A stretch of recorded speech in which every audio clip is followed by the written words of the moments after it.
নৰেন্দ্ৰ মোদী ডাঙৰীয়াই এই বিষয়টো উপস্থাপন কৰিছিল যে যোগাটো গোটেই বিশ্বত পালন কৰিব লাগে।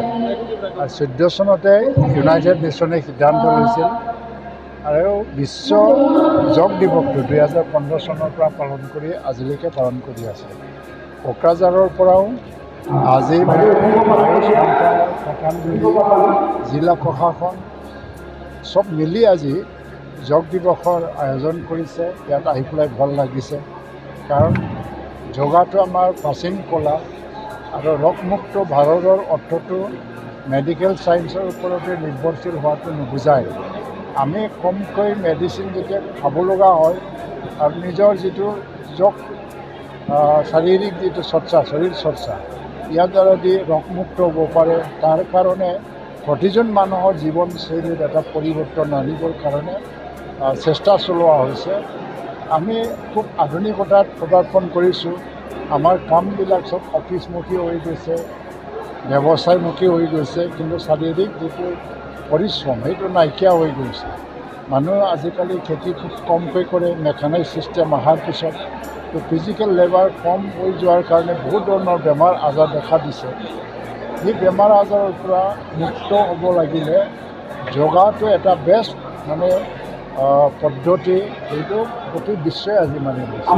আজিৰ দিনত আমি অংশগ্ৰহণ কৰি পেলাই কোকৰাঝাৰৰ পৰা বিশ্ব যোগ দিৱস উপলক্ষে মই সকলোলৈ শুভেচ্ছা জনাইছোঁ আৰু ইয়াত অংশগ্ৰহণ কৰিব পাৰি মই নিজকে ভাগ্যৱান বুলি ভাবিছোঁ। বিটিয়াৰবাসীৰ কাৰণে খুব আজি ভাল দিন ক'ব লাগিব।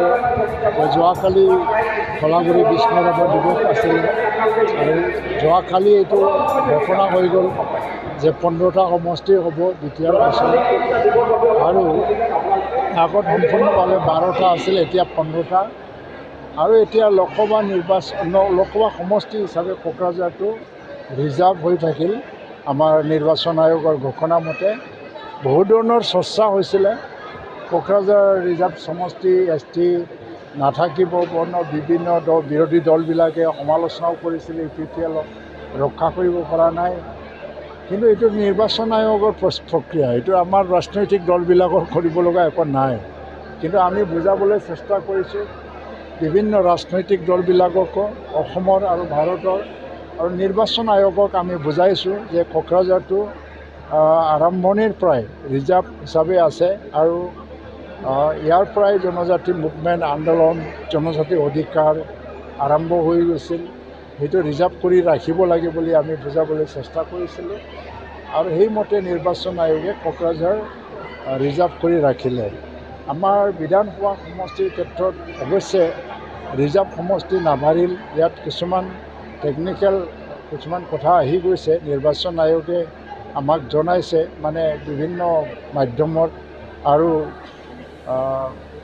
অসমতে আৰু বিভিন্ন জনজাতি অধ্যুষিত অঞ্চলবিলাক, আমাৰ বিটিয়াৰ অঞ্চলত যিখিনি জনজাতি অধ্যুষিত অঞ্চল আছে তাতকৈও হয়তোবা জনজাতিৰ পাৰ্চেণ্টেজটো বেছি হোৱাৰ কাৰণে সেইফালে দিব লগা হ'ল। আৰু দৰং সমষ্টি হিচাপে, লোকসভা সমষ্টি হিচাপে তাত বিটিয়াৰ অঞ্চলৰ পৰা 6টা বিধানসভা সমষ্টি যাব। তাৰমানে আমি দৰং যিটো লোকসভা সমষ্টি তাতো আমাৰ নিৰ্ণায়ক এটা ভূমিকা থাকিব আৰু সেইটো আমাৰ কাৰণে ভাল।